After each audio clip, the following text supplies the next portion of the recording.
नदी किनारे अमीर ससुराल गरीब मायका। किसी नदी के एक तरफ बहुत अमीर लोग रहते थे और दूसरी ओर बिल्कुल गरीब। एक तरफ बड़े बड़े बंगले, हर घर में एसी लगा हुआ था। उस तरफ वाला नदी का हिस्सा भी बहुत साफ था। वहीं दूसरी तरफ सारे गरीब लोग झोपड़ियों में रहते थे। उस तरफ नदी का पानी भी बहुत गंदा था। आदित्य एक अमीर घर का लड़का था। वो अपनी माँ, भाभी और बहन नेहा के साथ रहता था। उसके पिता और बड़ा भाई अक्सर लंदन में ही रहते थे। एक रोज आदित्य का परिवार उसके लिए लड़की देखने गया। सबसे अच्छी बात तो ये है कि आप हमारे लेवल के हैं। वैसे आदित्य बेटा, क्या करते हो तुम? इससे पहले कि आदित्य कुछ बोल पाता, उसकी माँ ही बीच में बोल पड़ी। देखिए, हमारे बेटे ने अमेरिका से MBA किया है। दहेज में हमें कम से कम लंबरगिनी चाहिए। ये सुनकर लड़के के माँ बाप नाराज हो गए। अभी तो आपके बेटे को कहीं नौकरी भी नहीं मिली, सिर्फ MBA कर लेने भर से आपको इतना घमंड है। दहेज तो हम देते ही, पर आपकी आंखों में हमें लालच दिखाई दे रहा है। हमें तुम जैसे घमंडी परिवार में अपनी बेटी का रिश्ता नहीं करना है। माँ, मैंने कहा था कि इस तरह की बातें मत करना। भैया, माँ ने कुछ गलत नहीं कहा। भाभी चलिए। सारे लोग वापस आ गए। आदित्य की माँ, बहन, भाभी सब घमंडी थी, इसीलिए आदित्य की शादी भी नहीं हो पा रही थी। एक रोज आदित्य नदी के किनारे खड़े होकर दूसरी तरफ गरीबों की झोपड़पट्टियां निहार रहा था। उस तरफ के लोगों की जिंदगी आखिर कैसी होगी? बेचारे इतने छोटे छोटे घरों में कैसे रहते होंगे? एक बार मुझे जाकर देखना चाहिए। आदित्य दूसरी तरफ पहुंच गया। इधर का पानी कितना गंदा है, कितनी बदबू आ रही है इधर। खैर, आदित्य वहां जाकर घूम घूम कर लोगों के घर देखने लगा। तभी अचानक एक लड़की पायल बाहर अपने बाल सुखा रही थी। उसने जैसे ही अपने बाल झटके, उसका पानी आदित्य के मुंह पर पड़ा। कौन है? जैसे ही उसकी नजर पायल पर गई, वो उसे देखता ही रह गया, क्योंकि वो भले ही साधारण कपड़ों में थी, पर बहुत सरल और खूबसूरत लग रही थी। माफ कीजिएगा, मैंने आपको देखा नहीं। अरे कोई बात नहीं। लेकिन आप तो यहाँ के लगते नहीं। हाँ, मैं नदी के उस पार रहता हूँ। दोनों वहीं खड़े होकर काफी देर तक बातें करते रहे और दोनों में अच्छी दोस्ती हो गई। अब आदित्य अक्सर उससे मिलता रहता था। आदित्य अब उससे शादी करना चाहता था, इसलिए एक रोज वो पायल के घर पहुंच गया और उसके माँ बाप से इस बारे में बात की। देखिए, मैं नदी के उस पार रहता हूँ। मैंने MBA किया है। मैं आपकी बेटी से शादी करना चाहता हूँ। ये सुनकर पायल के माँ बाप हैरान हो गए। बेटा, उस तरफ के लोग तो हर वक्त हमारी बेइज्जती किया करते हैं। अरे वो सब तो हमसे इतनी नफरत करते हैं कि इस तरफ मुंह करके देखना भी पाप समझते हैं। चिंता मत कीजिए, मैं ऐसा नहीं हूँ। आदित्य ने उधर तो बात पक्की कर ली, पर अब बारी थी अपने घर में बात करने की। आदित्य ने पायल के बारे में सब कुछ अपनी माँ, भाभी और बहन को बता दिया। देवर जी, आपने जब सारी बात पक्की कर ही ली है तो शादी भी कर लेते, उसके बाद हमें बताते। वो भिखमंगे लोग तो हमें दहेज भी नहीं दे पाएंगे, 2 जोड़ी में विदा कर देंगे। माँ, आपकी इन्हीं हरकतों की वजह से मेरी शादी नहीं हो रही। मैं शादी करूंगा तो पायल से करूंगा, वरना किसी से नहीं करूंगा। अगर आपको वो पसंद नहीं तो कोई बात नहीं। 1 हफ्ते बाद ही मेरी ज्वाइनिंग है। मैं और पायल हमेशा हमेशा के लिए ये शहर छोड़कर चले जाएंगे और कहीं दूर अपनी दुनिया बसाएंगे।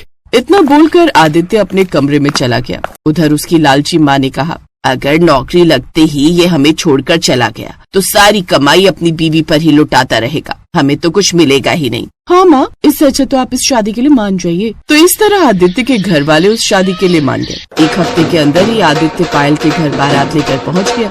खैर, किसी तरह पायल और आदित्य की शादी हुई और रात में विदाई भी हो गई। अगली सुबह, बहू पहले अच्छे से रगड़ रगड़ कर नहा ले, उसके बाद अपनी पहली रसोई की रस्म अदा कर। जी सासू माँ। नहा धोकर उसने सबके लिए खाना बनाया। खाने के बाद दोपहर को पायल नदी किनारे आई। इस तरफ की नदी कितनी साफ है।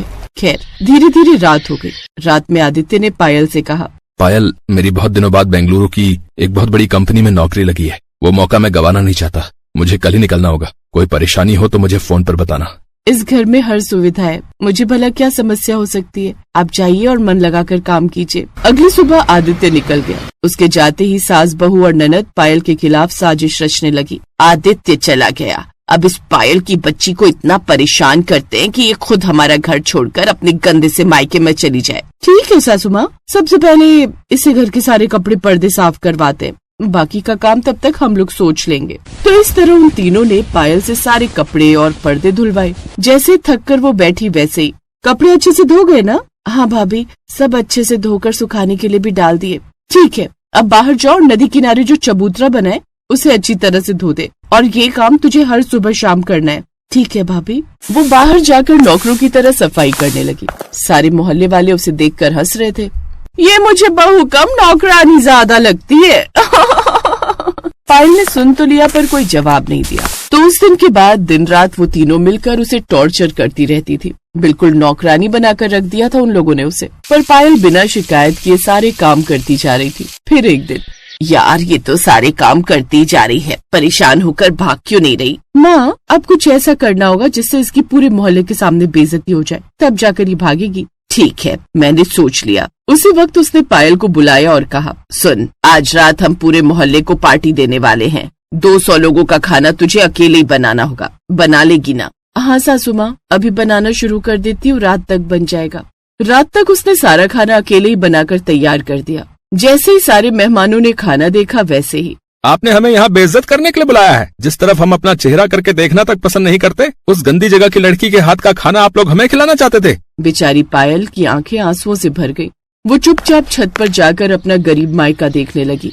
एक तरफ बाहरी गंदगी है पर लोगों के दिल साफ हैं। इस तरफ बाहरी सफाई और अमीरी तो बहुत है पर लोगों के दिल बहुत गंदे हैं। ये फर्क मिटाना पड़ेगा मुझे। अगले दिन से उसने सिर्फ 2 बच्चों को ही ट्यूशन पढ़ाना शुरू किया। उसके मायके की तरफ से 2 बच्चे नदी पार करके आते थे। उन 2 बच्चों ने उस साल पूरे शहर में टॉप किया। हमने कभी सोचा नहीं था कि सरकारी स्कूल के बच्चे टॉप करेंगे और उनका नाम अखबारों में आएगा। उस दिन के बाद अमीरों के बच्चे भी पायल के पास ट्यूशन लेने लगे। उन सभी बच्चों का भी खूब नाम होने लगा। आदित्य भी वापस आ गया। सारा मोहल्ला इकट्ठा हुआ। आदित्य बेटा, शादी में मैंने कहा था कि तेरा फैसला गलत है, पर तेरा फैसला बिल्कुल सही था। हाँ बेटा, आज हम सबके बच्चे भी खूब नाम कर रहे हैं पायल की वजह से। और पायल बहू, उस दिन तुम्हारी सास ने हमें तुम्हारे बनाए खाने में थूकने के लिए कहा था ताकि तुम परेशान होकर वापस अपने मायके लौट जाओ। आदित्य, अगर ये तेरी माँ ना होती तो हम इन तीनों को जूतों की माला पहनाते। अब सारे मोहल्ले वालों ने चंदा इकट्ठा करके पूरी नदी साफ करवाई। फिर एक रोज, बहू हमें माफ कर दे, बचपन से ही हमारे दिमाग में भर दिया गया था कि गरीबों से नफरत करो, वो बहुत गंदे होते हैं, पर आज तूने हमारी सोच बदल दी। चलो, कम से कम आपकी सोच तो बदली। कोई बात नहीं, मुझे बस ये आपकी सोच ही तो बदलनी थी। उस दिन के बाद ससुराल और मायका दोनों अंदर बाहर हर तरह से साफ हो गए और सब खुशी खुशी रहने लगे।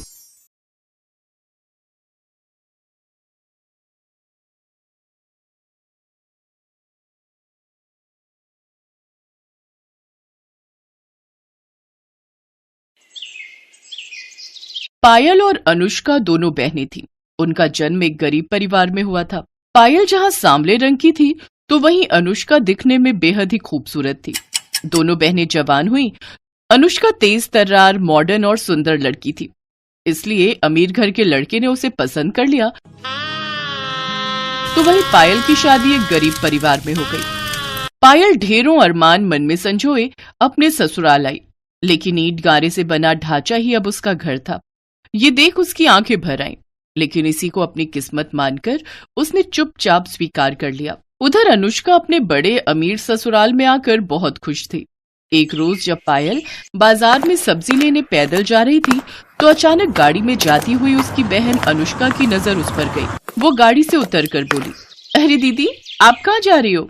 सब्जी लेने आई थी अनुष्का। खैर ये बता, तू कैसी है और यहाँ कैसे? मैं भी ठीक हूँ। वो जो राधा कृष्ण मंदिर के सामने वाली कोठी है ना, वो विनय ने खरीद ली है। अब हम यहीं शिफ्ट हो गए और अभी मैं विनय के साथ मूवी जा रही थी तो आप पर नजर गई तो सोचा आपसे मिल लूं। वो क्या है ना, हम अमीर लोगों के पास ये सब सब्जी वब्जी लेने का टाइम ही नहीं होता ना। ये काम तो मेरे घर के नौकर करते हैं। मैं तो बहुत मजे में हूँ। अच्छा मैं चलती हूँ, मुझे लेट हो रहा है। वैसे आप कहाँ रहती हैं? त्रिलोकपुरी गाँव, वहीं बस्ती में मेरा घर है।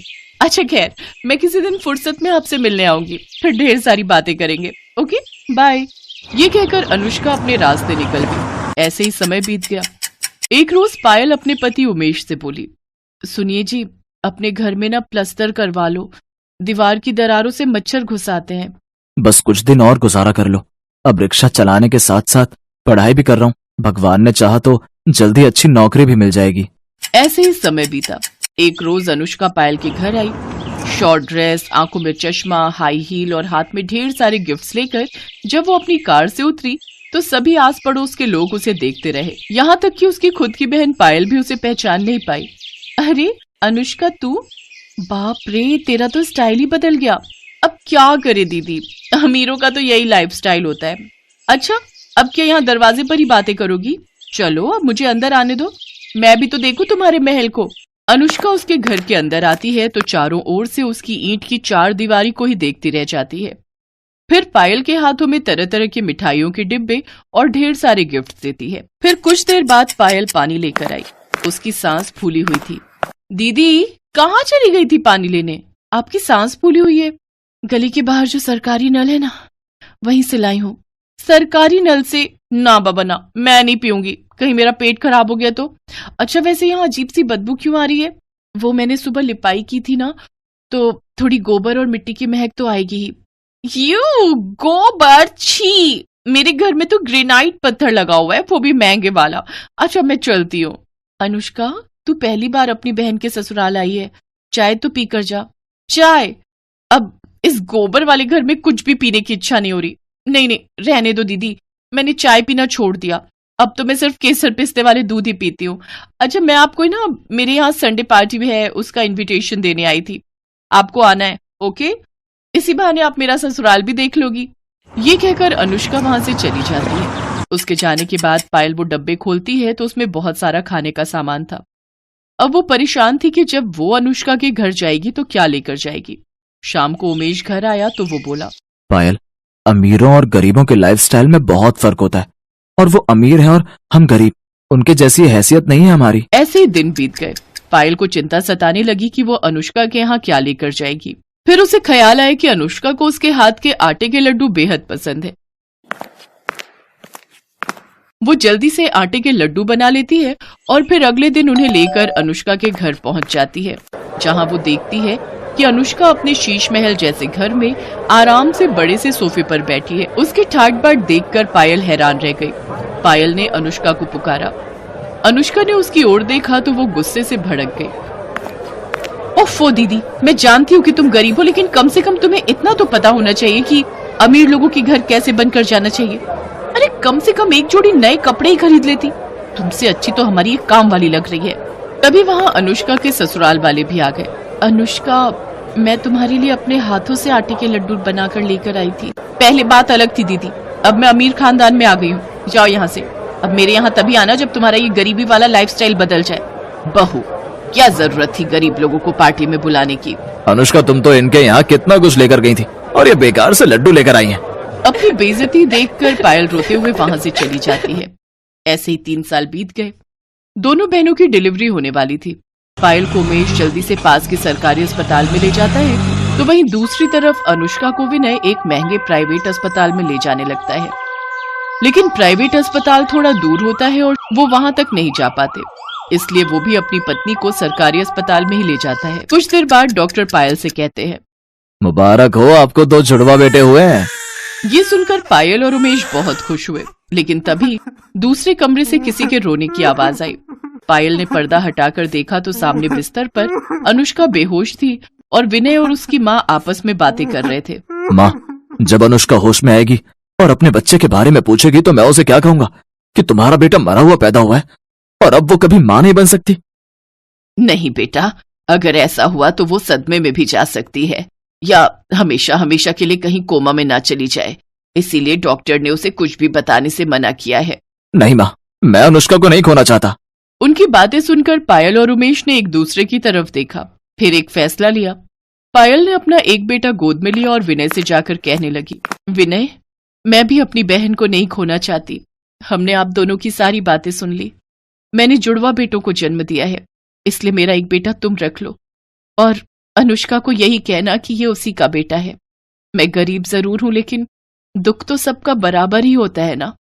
मेरे बेटे की परवरिश करते समय उसे गरीब और अमीर दोनों के बारे में बताना, ताकि वो गरीबों का दुख भी समझ सके। अनुष्का होश में आ चुकी थी, उसने उनकी सारी बातें सुन ली थी। वो हाथ जोड़कर पायल के सामने रोते हुए कहने लगी, मुझे माफ कर दो दीदी, मैंने आपको कितना भला बुरा कहा। शायद उसी की सजा मुझे मिली है जो भगवान ने मेरा बच्चा छीन लिया, साथ ही हमेशा के लिए मां बनने के सुख से भी वंचित कर दिया। दीदी, आपके बेटे को अपना बेटा समझकर पालूंगी, शायद इससे मेरे सारे पाप धुल जाए। मेरा नहीं बहन, तेरा बेटा, आज से ही तेरा बेटा है। दोनों बहनें रोते हुए एक दूसरे के गले लग गई। आज माँ की ममता ने अमीरी गरीबी के सारे फासले मिटा दिए। Best buddies. Hello friends, Thanks for watching this video. अगर आपको ये वीडियो पसंद आया है तो प्लीज लाइक, सब्सक्राइब, कमेंट्स करें इस वीडियो पर और हाँ, शेयर करना भी ना भूलें। और भी मजेदार वीडियो देखने के लिए नीचे दिए गए बेल आइकॉन को दबाएं। देखते रहिए बेस्ट बडीज।